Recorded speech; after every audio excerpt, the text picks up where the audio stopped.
Hi, welcome to another exciting episode of Transcend, the Thinking Christian talk show.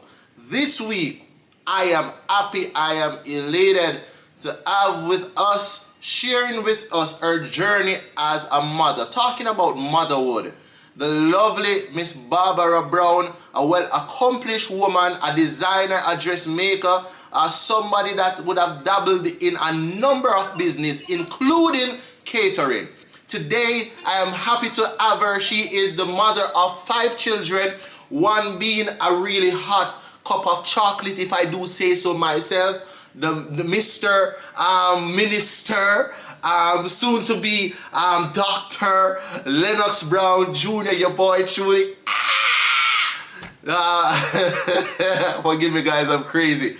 But my mom is with us today, and she'll be talking about motherhood and raising 5 children, the difficulties that are associated with motherhood, things that we take for granted. Barbara, welcome to Transcend. You're looking lovely, if I do say so myself. Barbara, how are you today? Talk to us. Hi, I'm good. I'm blessed and I'm highly favored. That's my mom, y'all. You have to give it up for my mom. She looks wonderful. We wanted an interview with her so bad that we didn't mind doing it in different places. So I am here in Canada. She's in Jamaica. But nevertheless, we are happy to have her. Barbara, how long have you been married? Tell our viewing audience how long you have been married. How much time you have under your belt as a married woman? 42 years. Woo! 42 years. Wow. Let's give it up. Come on, let's give it up. Let's give it up. 42 years. I want to dive straight into it.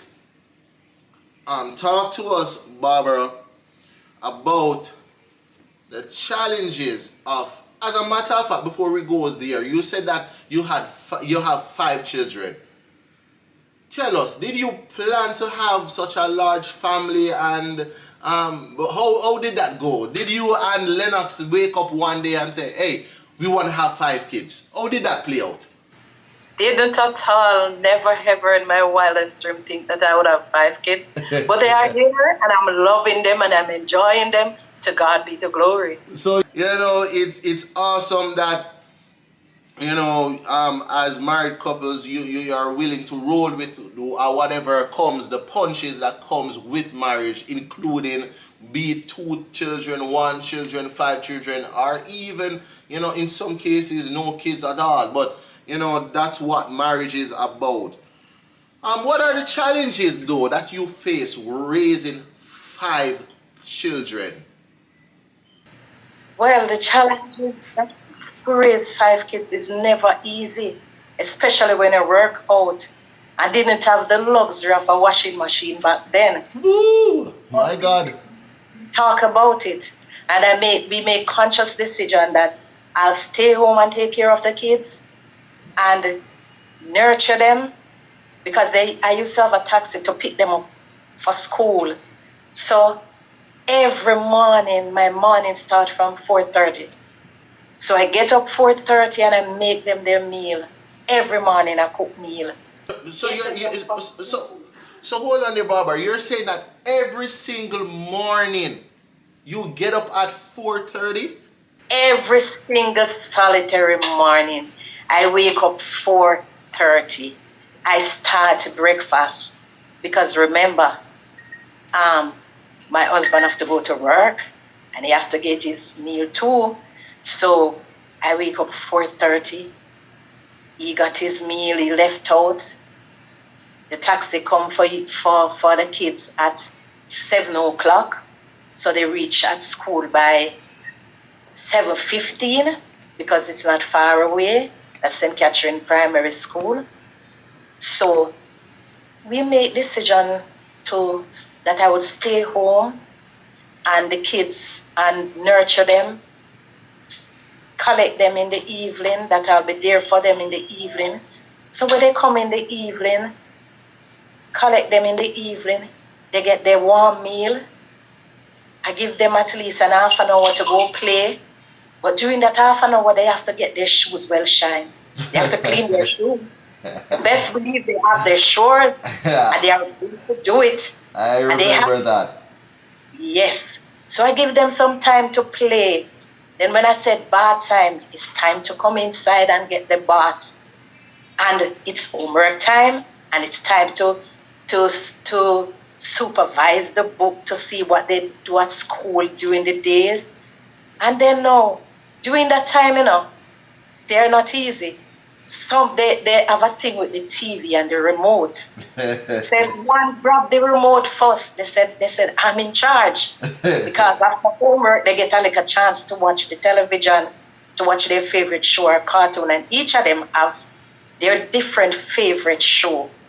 So if one gets up at any point in time to use the bathroom or to drink water and didn't say to the others that you're in charge, they just get up, left that remote.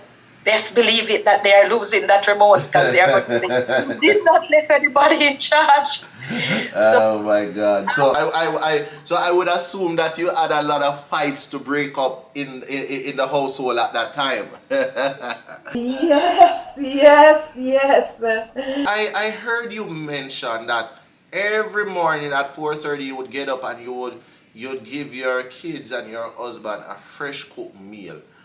But why was this so important though? Why couldn't the night before when you cook dinner you just save some and give them that for breakfast in the morning? Why did you have to get up every morning and cook a fresh meal? Sometime I prefer to do it fresh, so they get a fresh meal to go out. Cause kids sometimes funny. You have breakfast stuff and you have things for dinner. You don't want to repeat giving them what you give them for dinner. So I prefer do it fresh so they have a hot, fresh meal. So they can't come in and give me excuse why they didn't do their schoolwork. You go to school with a belly full, looking good, smell good. But surely though, Barbara, that must have been costly to provide for 5 children and to cook that often. It must have been costly to maintain that household. It was very costly. It was, and they eat healthy, believe you me. By healthy, I would assume you're saying that they eat a lot. They eat a lot, and I look for good stuff to give them. So Barbara, didn't you have personal goals and desires that you wanted to do or wanted to see fulfilled? Like maybe you wanted to go out and work. Was that ever a desire of yours to go out like a working woman and work, or you were okay with being a stay-at-home mom and taking care of your kids?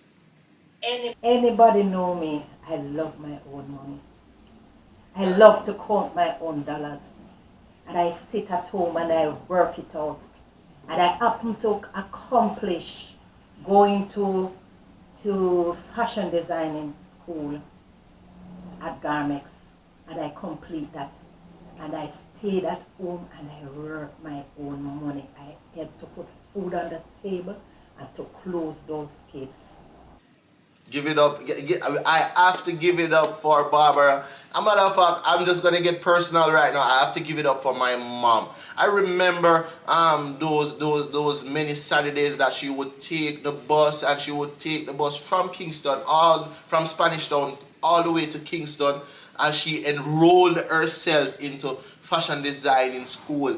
And that's how for many years she helped to support the household, helped my father by dressmaking and by fashion designing.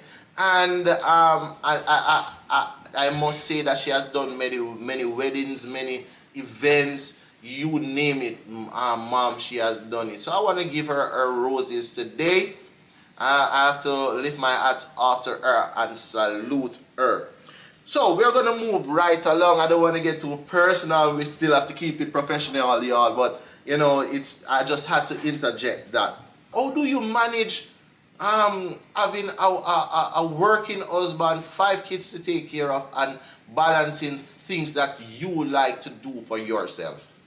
Well, I didn't have much of a social life, but I managed to balance myself because when the kids are off to school, I get down on my duties in terms of sewing, and then now I start out early too. Sometimes I go up until I work late. After give them the meal in the evening, I go back and I do some more work, and I work up to about sometimes 12, 1 o'clock. And sometimes 1 o'clock in the Yes. morning? Yes, because I like to deliver. And if I said, you'll get it Wednesday, I mean you'll get it Wednesday. And my thing is that if I'm not going to come through on Wednesday, I would make a call and I would say, I'm not able to deliver Wednesday, even though I say Wednesday, but give me a little more time. I like to be punctual, not all the time. It doesn't happen all the time, but I love to be punctual. Was it ever a time that you felt like, you can't have a personal life because you're a mother of 5 children? Was there ever a time that it's either being a mother or, having a personal life? Did you ever feel like you have to choose between the two? No. Sometimes I feel like I need a little more personal, I need a personal life, but I wouldn't put something before my kids that I have to put myself in a position to choose, because certainly I'm going to choose them. So it was all your kids were always first choice in your mind and in whatever you're doing. first choice in my life. First choice. Was it important for you to raise your children in church? Why did you feel it was necessary to raise them up in church? Why you couldn't have enrolled them in maybe some social program, maybe some sporting program, maybe track and field, gymnastic? Why did you place so much emphasis on your children growing up in church? I place that emphasis because I trust God. I don't trust myself. Sometimes the system have a way to take away your kids because they get distracted. They lose their focus. They can even when they're going to church. But as long as that child is in the presence of the Lord, then it makes a difference. Because I watch them sometime over the years, they get distracted and they lose their focus. But you have to be praying for them. Because when I see that, I have to pull them up. And you best believe I'm going to pull them up. And I'm going to speak to them and I'm going to give them just as how it is. I don't put it up to give them. And I balance a personal life with them too. Because my boys and myself, we were good friends. So Barbara, I hear you mention the fact that you were actively involved in your children's personal life, particularly their relationships. Don't you think that's overstepping and crossing the line? Why can't your boys have their girlfriend and you not know about it? Why was it so important for you to know? Yes, because they need guidance. They need guidance, and if I weren't there to give them, who's gonna give them? But Barbara, don't you agree that children should have their personal space? Of course, I give them their personal space. But because of the relationship that we develop, they like to share their business with me, and I like to listen. Because I can know what they are about and what they are doing. Sometimes when I get some of them story, why I cringe within myself, but I have to hold my composure and know how to face them with it on another day and another time to say, but this what you tell me is not right, and I say you go about it, not so you do it. So I could able to monitor them sometime. I know they don't tell me everything, they tell me what they want to tell me. But for the little that I know, I could able to guide them. And they need that guidance. But Barbara, don't you think that it was important for your kids to have, your boys to have their personal space, meaning that they have their girlfriend and you don't know about it? Why did you saw it necessary to know their girlfriend and who they were interacting with like that? Oh, sure. They're supposed to have their personal life. But Lennox, would you have your daughter and not knowing who your daughter dating? Never. That's crazy. You have to interact with them. You have to be a part of their life. They need guidance. Yeah. And that's where I stepped in. And I offer them. Sometimes when I get their story, I cringe within myself. And I have to hold my composure and come back to them another time. And I have to do it gentle. I have to know to interact with them. Because I want to hear the story. I know where you're going to get the story when you're down and them beating them over them head. No, man, you have to be smart. So you're saying then, Barbara, you walked a thin line of being a mother and being a friend. That's what you're saying to our viewers? I have a good personal relationship with them, but at the same time, they know that I don't run around my house. I run my house. No kids run my house. Up to the time that they leave here. Probably when they get married, I'll allow them. I don't business with them anymore. But as long as they are under my roof, is by my rule. If you're not going to church, you're not going to stay here. But that's a valid point there, and a critical one that we want to just dissect a little bit, Barbara. Because we spoke about you raising your children in church. We spoke about how important it was for you to raise them up in the fear of the Lord. But do you see any benefits from that as they grew? Oh yes. Church helped to mold them. Alongside with what I teach them. Even when I look at Lennox now, or at any one of the guys them or my daughters, I am proud of them. They may not be a superstar, but I am so proud of them for what God has done in their life. I knew Lennox would be a preacher. I knew Gromiko would be a drummer. And also I knew that Itani would play the keyboard. Because that is what they did every time they went under that black mango tree in the yard. Gromiko was around the drum set. And they get every pan bottle to put to get the sound. And they are getting the sound. Lennox was the preacher. And Itani was playing the keyboard. And the neighbors were the congregation. And believe you me, when Lennox started to preach, you best believe that we got them, some of them coming to church. And one got saved and got the Holy Ghost. But are you really telling us, Barbara, that children, little children, just playing church under the mango tree in your yard, you're saying that they're actually living what they were practicing or playing at that time? You're saying that your son Lennox is a preacher. You're saying that your son Gromiko is a drummer. You're saying that your son Itani is a musician. Is that what you're really telling us, that what they practice? Because kids, they were just playing around. Come on. Are you saying that they're doing what they were practicing?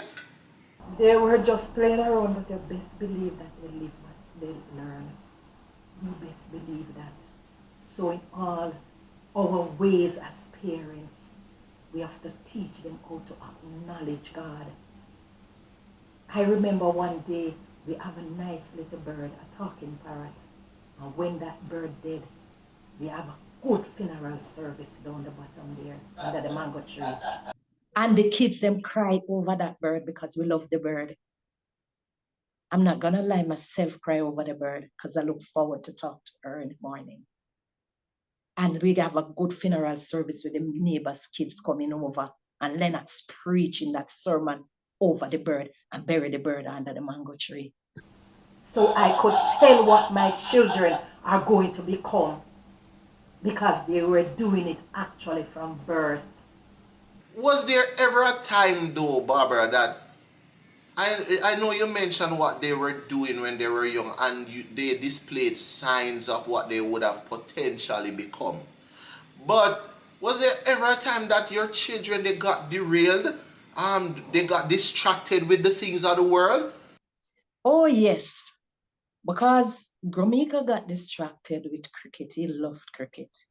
And I didn't want to take that away from him because that is the only thing he do. Because they are not allowed to leave my the compound of my yard at any time. What? So, What? Unless I'm sending them out, no kids pull my gate. Because this community that I'm living in, I have to be there for them. And God give me them to be their watchman, and I'm going to do it and do it well.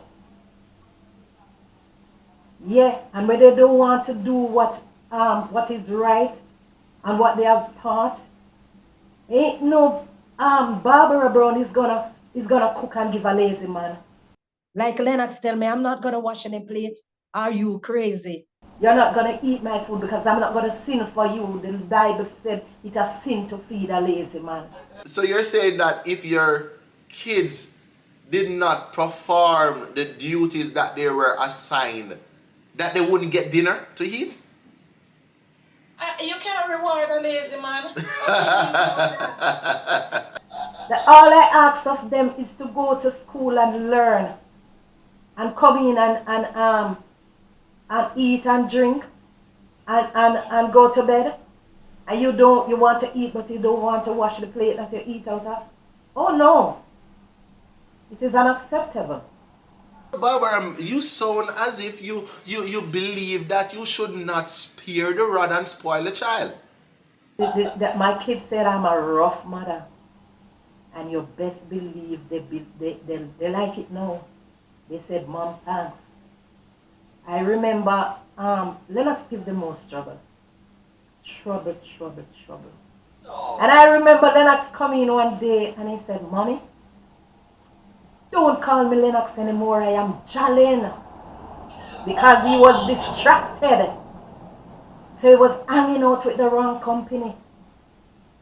But Barbara Brown know the God that I serve. There's a lot of times I just lie prostrate before God and I beat the floor and I cry and I say, God, see them there.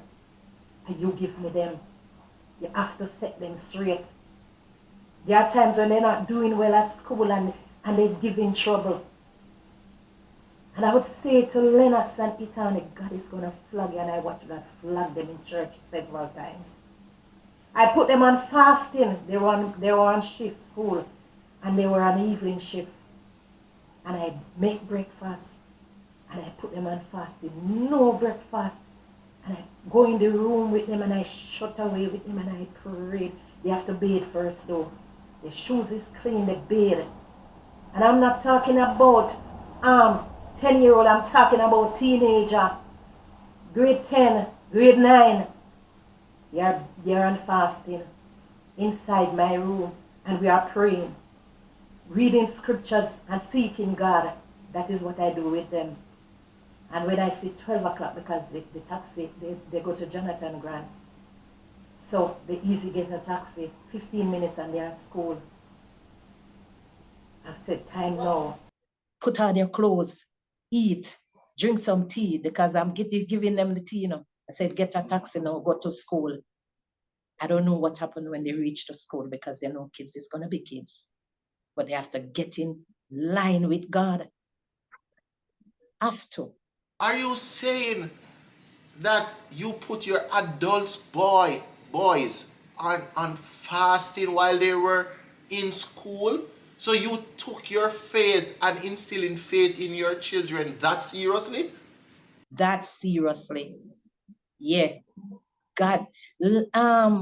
Sir, it's not no chance why I'm in this gospel, because I think God have chosen me from I was in my mother's womb.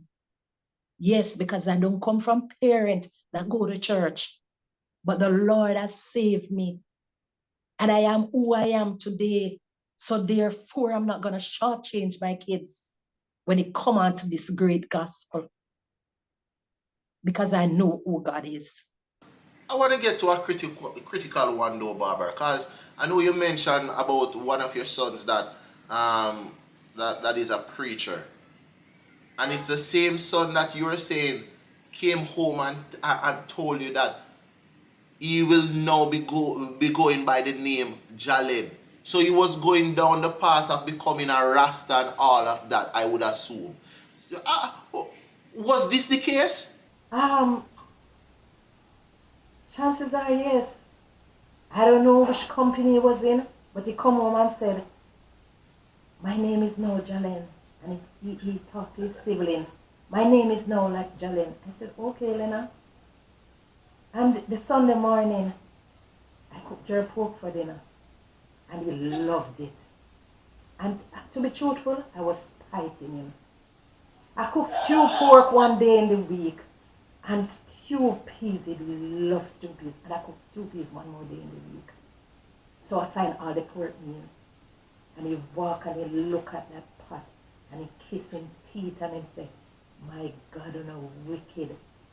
When he couldn't take it no more, I tell you, man, one of the plate was the biggest plate of stew peas he eat. I said, can't bother with this here, man. Next week we start it. But it's going to happen the next week again. Yeah, sometimes you don't have to war with them, you know. You don't have to fight. You just put them before the Lord. And that is what I do a lot of times. Put them before God. Never, ever stop praying for my children. Never. Pray, and when you're tired, pray some more. Pray without ceasing. Barbara, in a world that children are influenced by various things at an early age, and we see it even today that young people in their teenage years, they're becoming addicted to drugs, drug use and all of that. Did you ever struggle with any of your kids doing drugs or smoking or drinking? Did you ever struggle with those type of issues? Yes, I'm not going to lie. Even though they're born and raised in church. And I'm living in a tough community. And anybody know the Spanish Town era? You know that it's a tough era. But Lennox is easily influenced, and it turn, it follow him. Gromika was never a troubled child like that. One day I said, but I'm always on top of things. I don't drop no catch at no point in time. The task was always heavy. And when I look at Lennox come home, and I'm noticing Lennox behavior, and I'm noticing his mouth lip, somebody say, come here, youth. They're all on. How are your mouth lip black so like you have bun weed? Because sometimes we make it as joke, you know. We say, come here, Jalen. Because that name stick until today, Jalen. Some say, come here. Then I, oh, your mouth lip black so. I want to go on with you. And I kiss up teeth and I go on. I say, come here, beaut. I want him. No rod me no spare. None. And no front spam me because they want to get it. I literally do my exercise and lift my weights because I have 3 boys and 2 of them give trouble. And they are not going to stay around me. Parents, don't say that you can't manage your kids. Don't have them if you can't manage them. No kids must run your house. God is the head of your house, and the two parents, they must stand up and rule your house and rule it very well. And I suck it to Lennox that day. I give it to him, and I said, I want to see the mouth lip clear up. And if it means that I have to go to school, I'm going out there. I have to fight for them. I fight battles in prayer, and I fight with them personal. And I never stop. But question though, Barbara, I know you spoke about raising your kids in a volatile area of Spanish Town. Were you ever fearful of the influence of joining a gang? Because you have 3 boys. Were you ever fearful that they would go down that path that probably most of their friends were headed down? Yes, at one point. Because again, I come back to the one that named Lennox. Seems like Lennox was the problem child. Lennox was a problem child, and it Tawny follow Lennox. If Lennox do well, it Tawny will do well. Not that he don't have a mind of his own, because sometimes he do things on his own. But Lennox, but God. Oh my God. But God. But was it ever easy? Or was it different? You know, raising your boys versus your girls. You know, because you have 3 boys, 2 girls. What was the different tactics, parental skills that you had to deploy in dealing with the girls versus the boys? Raising the girls. It's easy to raise Syddonna. Believe you me. That girl is obedient. If she's at school and she wants to go somewhere, if she's even going to go to the library, she called me. Mommy, I'm going across to the library. Can I go? If I said come straight home, she's gonna come home. If I said okay, then because I can be much more lenient with she to go somewhere, because she's not a person that likes to go here and there, and she is obedient. I didn't have problem with Syddonna. I just need to say something, and she said okay, and that's it.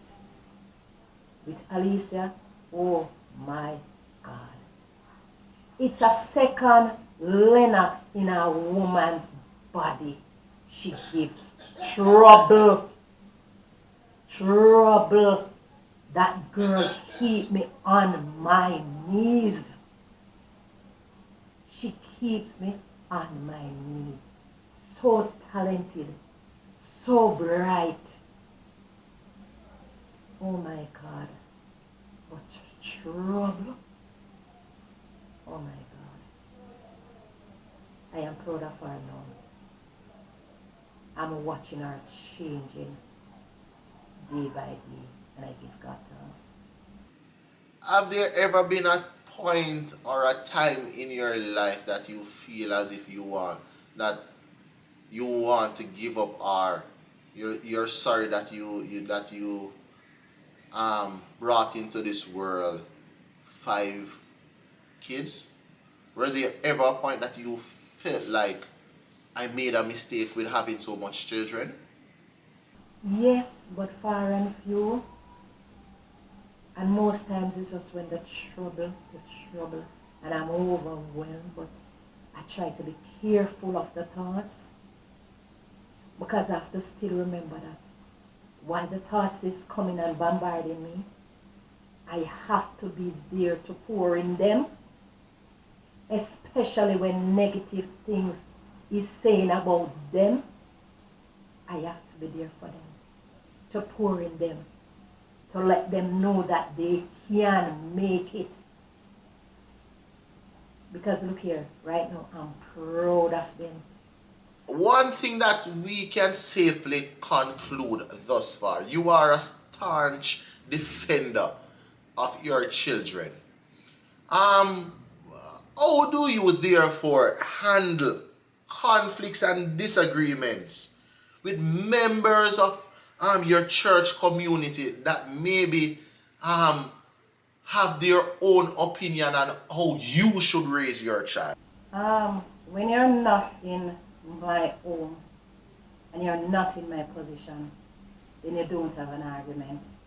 It is invalid, none and void.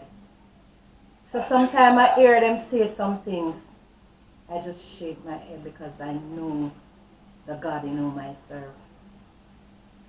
They say a lot of stuff, and they pass so many bad remarks that I have to say, oh my God. Bad remarks in church? Wow. Like, I hope I'm not digging too deep, but what were some of the remarks, if you don't mind sharing with our viewing audience, that you have heard about your children in church? It's a lot, and I don't want to personalize everything that they say, but it's a lot.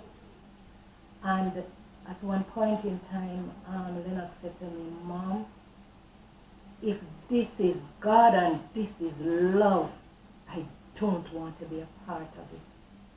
And I have to look and say, son, God don't do you anything. These are people, and they are going to say what they want to say. Because if you go to work, you get hurt. You go to church, you get hurt. You go to school, you get hurt. But never ever take what somebody said about you too personally, because it will bring you down. So I have to continue pouring them, praying for them. Let them know that they are the head and not tail. They are first and not last. Have there ever been, though, a scenario or a situation where somebody would have said something to your kids at church, or would have spoke to them in a very degrading fashion, and you had to go to them and you have to address the situation? I remember just once, and I had to address the situation, but one thing I know, I don't have to talk to for my kids. I don't, because I teach them how to stand up and defend yourself, whether in argument. If the thing is not so, it is not so. And I'm not going to sit here and say they are right all the time. Never, ever. They are right all the time. But they have been persecuted at some simple things. It's like they won't come to anything good. But what? Your kids that you brought up in the faith, you're saying that it was said to them that they would not ever amount to anything? Is that what you're telling us? A lot of times. It's my kids, I have faith in them. You don't have to. You don't have to say anything positive about them, but I am going to do it. I am going to do it. And I am going to let them know that God has not done them anything. But people will remain people. And you don't run. And I never ever run from a battle in church. Never ever reach to that point in my church where I said, you know what? I'm going to throw in the towel, I'm not coming back. Because I realize that anywhere you go, there is a battle. Every church has their own situation. And there's no ever in a perfect church. There's never a perfect church. Because the one that you run to might be worse. I'm here wondering, how do you build up back your children after people, be it in the church or outside the church, tear them down? How do you speak life into your children when maybe somebody spoke degrading or spoke negativity in their being? How do you build them up back? Well, Lennox, even though as a mother and a parent, I'll be hurt. I'm not saying that I am not hurt over it, but I have to learn how to let go, and for their sake, go deep and find the courage and talk to God how to deal with the situation. Because remember, you have folks in church that some people come and they come to get saved, and they will remain saved. They slip up, they will. But you have some that come that don't desire change. And you have to remember that you have those few that don't desire to change. They only want to be a churchgoer and not a Christian, because it starts from within their heart. And when you start to throw negative blow on people, the Holy Ghost rebuke you, and talk to you, say, do that, So if you do it 1 and 2 times, remember me tell you, so when God talk to you, you're not going to go back and do it. So you can save people. You can know people will say, so watch that. Bridge under water, over water. You see what I say? So you have to hold your focus, because you know where you want to with your kids, them. Them are not Lord, and they are not Lord over God's heritage. And my responsibility first to God and to those kids.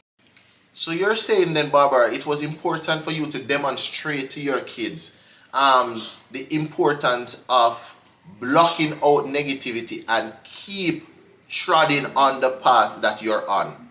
Yeah. Yes.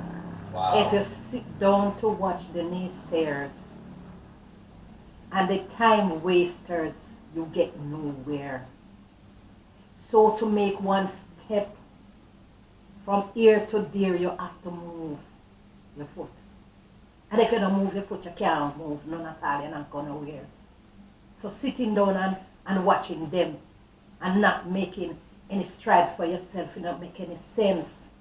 As a mother, have you ever experienced classism where maybe somebody frowned their face or, gave you attitude because they think that you or maybe your children don't belong on their level? Oh yes. Oh yes. Oh yes. But it's not what they say, it's what God says. So you're saying you don't make it bother you? You must be a strong woman. I'm not saying that no, I'm not going to say that sometimes it don't bother me, But when you have kids to raise and to raise them in the right way and have to find what to say to them and have to pour into them, you can't stay down there. You can't make the words get you down there, because what are you going to say to them? And you won't have the energy and what to pour in them. And you have to be pouring in them because you know what you want out of them. They are not destiny for my kids. The Lord God Almighty hold their destiny. Wow. And to Him I give glory and praise. Wow. And that's a transcend word right there. Barbara said, don't stay there. It is important, transcenders, that when you're down, you understand that's not where God designed for you to stay. Pick yourself up and keep it moving. Woo! Oh my God. I feel ministered to just now. But one thing that we pass over, Barbara, that I want to, just dive a little bit deeper into it. How difficult it was to provide for 5 children. You have 5 kids growing up. How did you manage to send them to school? How did you manage to pay university fee? How did you manage the various activities and programs that they were involved in? And I know that you maybe that you weren't rich. I know that your husband weren't rich.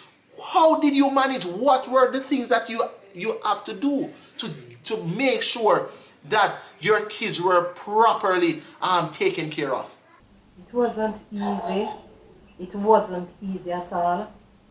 But for Syddonna is like 3 years apart from Gromiko. And I purposed within my heart that she was going to go to university. Because that's a girl with potential, with all of my kids then. And I remember I sat on that machine and I worked. Because I did not take a student loan for the first year of our university. I worked that money and I paid partner. Wow. And I did it and not even tell my husband. He didn't know that I was saving and he didn't know that I was throwing that partner.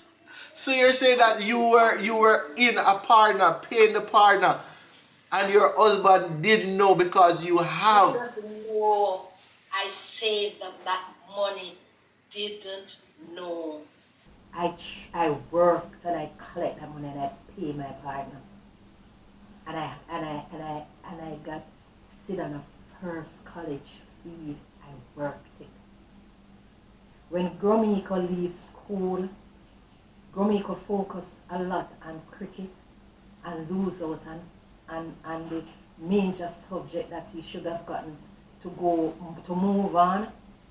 So I wanted to send Gromiko somewhere close by between Portmore and Spanish Town for school. And he decided that he wants to go to town because all our friends him about town. No, you don't tell me that. I me lead the thing and you lead it. I mean, know my pocket. I said, me could choose a school close by. You can cut down some of the bus fare. You can eat before you go to school because it wasn't easy to find the money. Anyway, he's at home because him not budge and me not budge. So I remember I have a friend working at Photoshop. And I go to her and I asked her to ask for a job for him that he could start working. Anyway, she did it. But she said, my manager said, if you don't have a mouth for yourself, if you can't talk for yourself. And I went out there and I spoke for my son. He said, but why he's not going back to school? I said, he's going to. But he has to learn how to work and save a little money because I never get into the meat of the matter with him, but I tell him that he was going to go back. Anyway, he takes him on and he started working. And that's where Gromiko learned his photographing and his videographing and everything. Till I heard about a course at Edna Manley college. And I checked it out and I saved that money again. And I pay his school fee. And I remember when I pay his school fee, that boy don't want to come out of bed to go to school on a Saturday. I pour water on him in the bed and I dry him out of the bed and I pour water on him. And I said, you're going. Stop the madness. Are you saying, Barbara, that you threw water on your son in bed? Yes. Yes, I did it and I pulled him out of bed. And I said, you're going. And my money is not going to burn. And he did well. I'm not going to lie you. But any parent could understand that though, because after you're there slaving on a sewing machine and you're sewing and you're working your fingers to the bone. So I remember a couple times that you even had blisters all over your hand and you just tape up the blisters and you just continued with sewing. So you sewed on the machine and you saved your money and you paid partner and you put Syddonna through college. Now it was Gromiko's turn and you did the same and he's in bed. Because I want to bring out that point, because sometimes we, as parents, we need to grab the bull by the horn.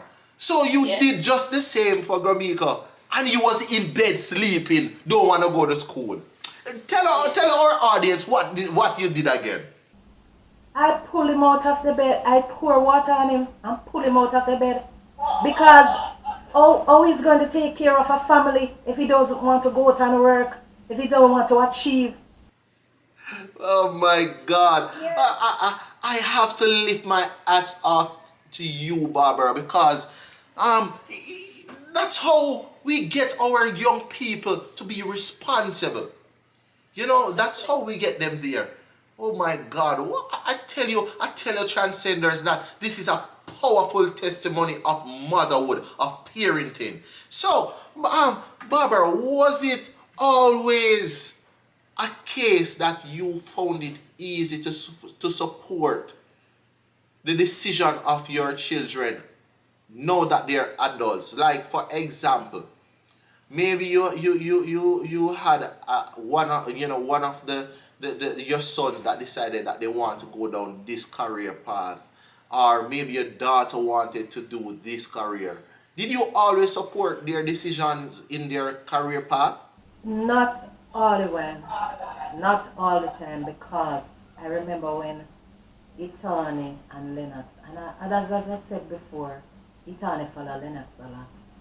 Lennox wanted to go in the police force, because when Lennox just left school, he went and worked alongside with his father, because his father drive big truck and he always said he wanted to do it. You learn it and believe you need to do it well, but he wants to go into the police force. I never agreed, I never support it, I never agreed, but he reached to a stage where you have to allow them to make their own mistake, their own decision. You're not going to be there all the while to make them for them. Never ever support it, but I allow them. I allow them. I am proud of them, and was proud, and is still proud of them, and they did it, but I prayed night and day for them to leave out of it. That's where my knees blister for them, because I have to pray for them. And I remember my fear come home to me, Sir Lennox, when one day I got a call that my son Itani got shot. And believe you me, God showed me months before that guy got shot that there's going to be something wrong with him.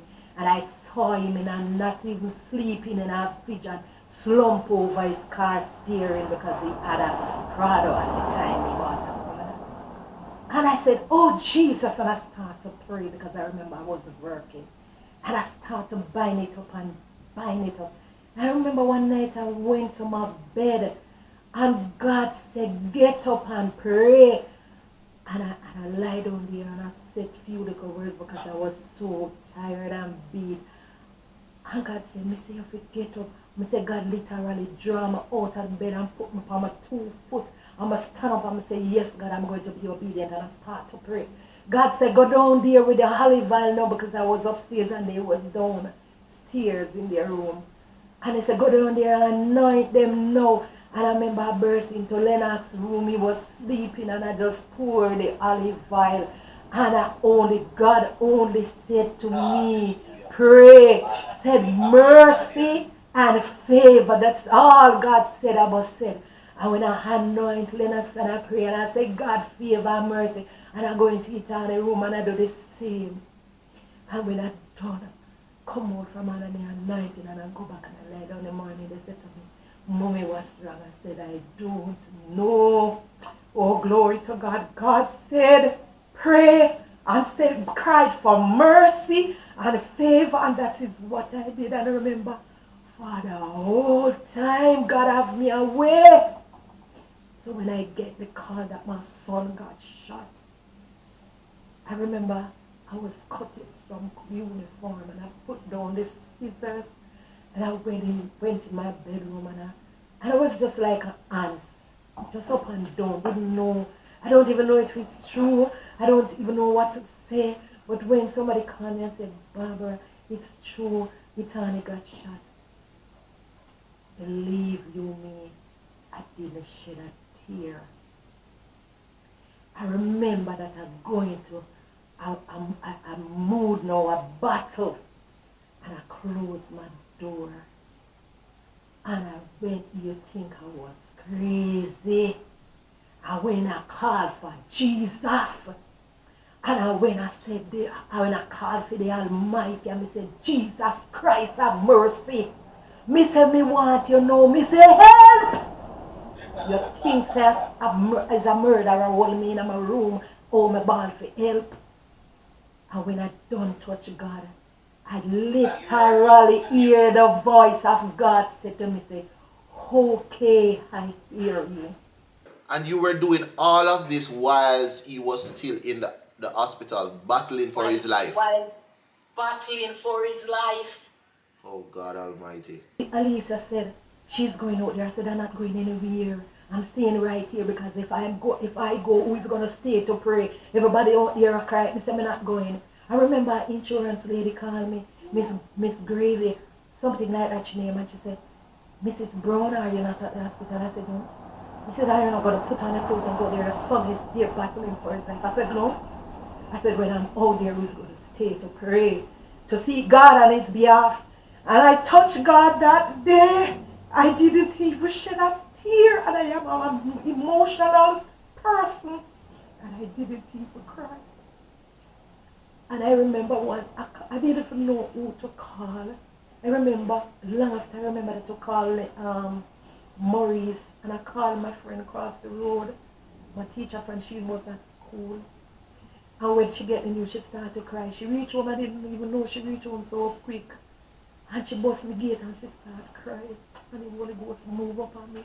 I said, Beverly, if you pull me gate and come in here to cry, go through me gate right now. If you come into hell, let me pray, come back.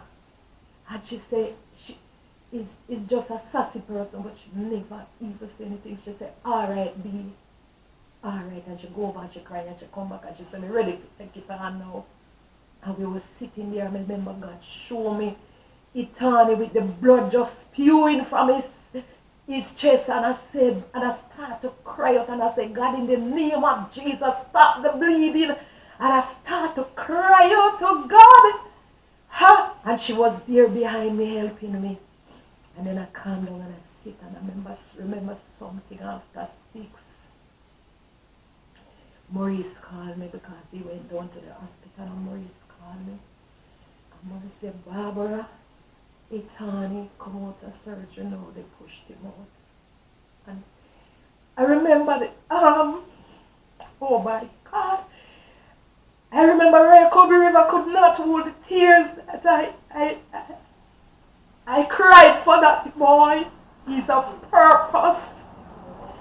He's a purpose. Suppose I have given up on him.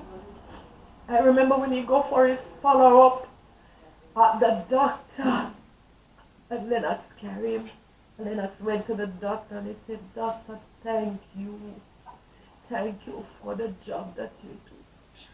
The doctor looked at Lennox and said, thank me? How are you going to thank me and I don't even do anything? It's not we. I know we stop the blood. This is where there's a case that come in after him, and the guy is a younger guy, and his wound was even more dangerous, and the guy did not live to go on the table. But God, purpose for your children, and you have to see the purpose for them. And you have to dive in, support them, back off when you need to back off, pray when you need to pray, encourage them when you need to encourage them, and I support my kids. And I'm proud of them. It doesn't matter what they are doing right now. It doesn't matter the career path that they are doing right now. God tell me that they are going to be first and not last. God tell me that they are going to be winner and not loser. And I thank God for that. I thank God, Lennox. God is God. I never regret one moment standing up for them and praying for them. Wow, I wouldn't have imagined that I would be like this emotional, but I must say that this is a deep, deep interview. At this point in time, let me just pivot from saying Barbara just to say mommy, because I believe she deserves that respect. You know, I try not to personalize my interviews, but forgive me at this time, Transcenders. I'm just going to pivot from just saying Barbara to mommy. Mommy, what in the world was passing through your head to maintain such level of calm and peace whilst your son was on the operating table? You were there just praying. You were just there talking to God. When other mothers, they would have been panicking. Other mothers, they would have maybe fainted. Other mothers might have would have gone to the hospital. How did you manage to maintain such composure to you? It's almost as if you switched from being a mother to a prayer warrior. Yes, this is one of the time I said, Lord, my apostolic doctrine must speak for me. You said I must ask. And I stepped right into the Holy of Holies and I talked to God. And I made my petition known and He come true for me. And you truly believe that prayer was what saved your son's life? Your prayer in particular? Oh yes, not only my prayer, because other brethren here, you know, some of my church brethren in here and other persons here and other people was praying. And together we are stronger. I'm not saying that only me alone touch God. But I did that day. I did touch God because I literally hear God said to me, I hear you. Sit down. I hear you. I remember I dropped on the bed and I said, Lisa, look on a time like this when Tita dead and God said, sit down, because He hear me. And I hold my composure and I sit there. I was shivering, but I know who my God is. Remember, Lennox, the God that I serve is not a dead God. He's not the God that them chop off in head and in they drop a ground and roll. Are the true and living God, and I know that He was going to come true for me. I knew. And He did, and I thank Him. I remind my son each day that He's a purpose. I never cease from encouraging and reminding. When I see him making little slip and he making little foolishness, I say me remind him purpose. And you continue to speak positivity into his life. Continue to pray for all of my kids, and I continue to pray for him. And I speak purpose in their life. I pour it into them. And now I'm able to sit and can see them pour back into me. But mommy, why are you so convinced that throughout your journey as a parent, why are you so convinced that prayer was the main ingredient that went into the people that your children they are today? Why are you so convinced that it was prayer that did the job? Because I trust the God in whom I serve and I know nothing else. I know no one else. I know nothing else. All I knew was church until today. All I knew was church, and I trust the man that I serve. And even though the evidence was there that my son is dying, he got an injury and he was dying, but God say otherwise, and that's how we prove the man that we serve. But God, the evidence is there, but it don't have to be like that, especially when God is in the vessel and fighting your battles. Oh, I totally, just to step out of my shoe as a interviewer, I totally want to concur with my mother on the topic of prayer. And I want to do this just to emphasize the fact that when my brother got shot, after my mom would have told you already, but I just want to say it again so that I if anything you walk away from this interview with is that you are never alone. When I visited the doctor with my brother, immediately the doctor said to me when I said, "Thank you, doc, for saving his life." This is a woman that I later learned she is not a woman of faith. And she said to me, "Thank you for what? Your brother's situation let me know. I am a surgeon for many years, but my brother's situation let me know that there is a God." That is what the doctor said to me. I said, "What are you talking about, doctor?" The doctor said that few minutes, not even an hour later, another patient came in with the same injuries, same gunshot wound to the abdomen, and that gentleman did not make it to the operating room. He died. But my brother is a walking miracle. And I just want to say, Mommy, I am so grateful for your prayers throughout the years. I'm so grateful for your support. You are a true definition of what it is to be a mother. So, Mom, do you ever get tired of fighting for your children? I never cease from putting them before God. Never, ever cease from putting them before God. So at this point in time, Barbara, what's next? You have brought your children through the worst stages. You have brought them through some of the most vulnerable stages. You have witnessed them become adults. Might I add, responsible adults. Amen. What now? What is your next move as a mother? Are you done? The work for God is never ever done. There's always something to do. I might be a more relaxed person now, more relaxed, but still praying for them, still seeking God on their behalf. Because sometimes they will share with me some little stuff, things that they want to venture, things that they want to do. Say, Mom, help me pray about this, and I will.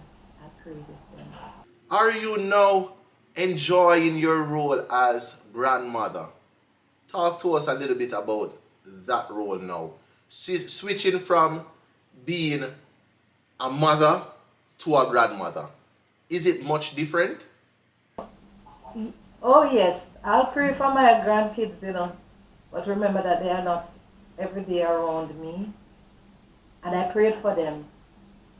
Put them before God, each and every one of them. Each and every one of my kids and my grandkids, each night I pray, I call up their name to God. I call up their names. So anybody, any one of my kids, any one of my grandkids, don't want their name to call. I don't know, I can't help it. I call them name individually. I call up their name to God. Tell us now. Encourage somebody. Maybe it's a single mother. Maybe it's a couple. A married couple. Talk to us. Talk to our viewers. Encourage somebody that they're at the brink of throwing in the towel, giving up, feeling as if they don't want to carry on being a parent. The responsibilities is too much. And also talk to maybe a young sister that might be pregnant right now, contemplating keeping that pregnancy. Tell them, encourage them, if they can make it. What do you say to our viewers? Yes, you can. Never ever give up. All when you feel like there are times that I feel like, but never give up. There are so many times I feel so overwhelmed. And I go in my room and I stretch out before God, prostrate, and I don't even say cry, I bawl, I weep, and I get up back and I dry my tears. I never let them see me cry. I dry my tears and I come out with the back with a word to encourage them, to strengthen them, to pour in them. Don't let anybody prophesy over your life. You prophesy over your children life or child life. Speak to them positive. Encourage them. Let them know they can make it.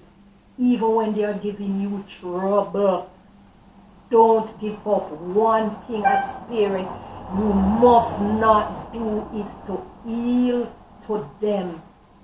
Always stand up in your house and let them know you run this house. God is the head of the house, but you have to be there. Don't let them have their own way. No. But stand up for them. Fight for them. Pray for them. And when you feel like you can't fight anymore, get up and fight again. And there is result in praying. Prayer changes things. Single mother, prayer changes things. Couple, prayer changes things. Sometimes it don't happen when you want it to happen. But God is surely going to come to you. Remember that God did not wait. That God did not come 3 days when Lazarus died. He come 4 days after. And I would murmur just the same, say, Lord Jesus, you're my friend. Where you there long time? But God was so relaxed. He said, he's sleeping. Why can't we understand that the situation is taken care of sometime? It is well. Pray and leave it there. It is well. God said the situation is not dead. Believe his word. It is yea and it is amen. It is not dead. It is well. Fight for your kids. Pray for them. The Lord will do the rest. Wow. Wow. All I can say, Transcenders, is wow. I want to personally thank my mother, a beautiful woman of God, a woman that she would have been saved from she was just 13 years old. A woman that has been walking with God, and a woman that would have imparted God's principles and precepts to her children. Thank you, Mommy. Thank you. You're welcome. What I have become, what my siblings, what they have become, and what we are today and what we will be tomorrow is because of your divine teachings. And we say thank you. We love you. Thank you for coming on to our show, taking this platform to encourage, to impart words of wisdom. We appreciate you.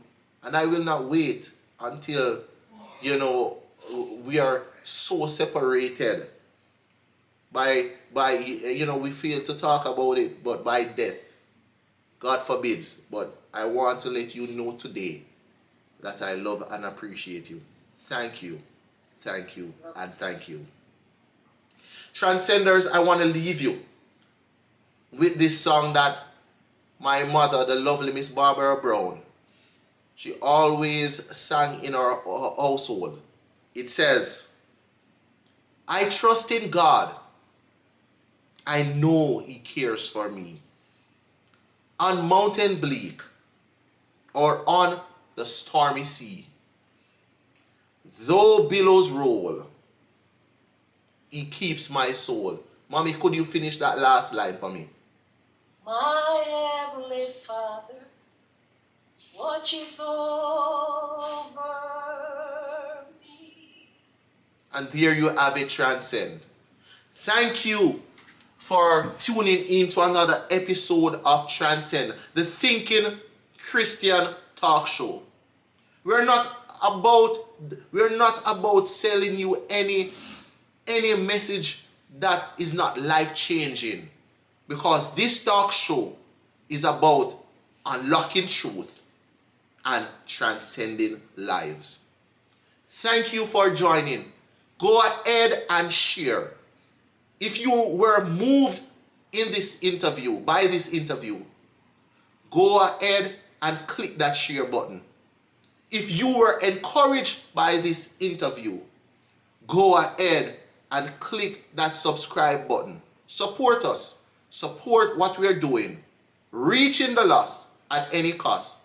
Unlocking truth, transcending lives.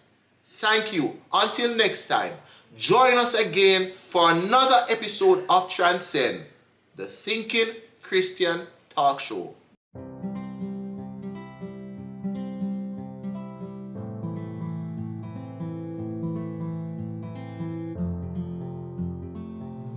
My mother's name is Lennox Bryson. Just want to take the time out to say that I love her and I appreciate her for all that she has done.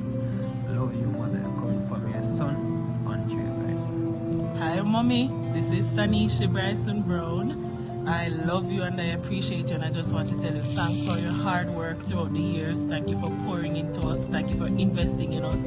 We love you and we appreciate all that you have done. Happy Mother's Day from me and Andre. Love always.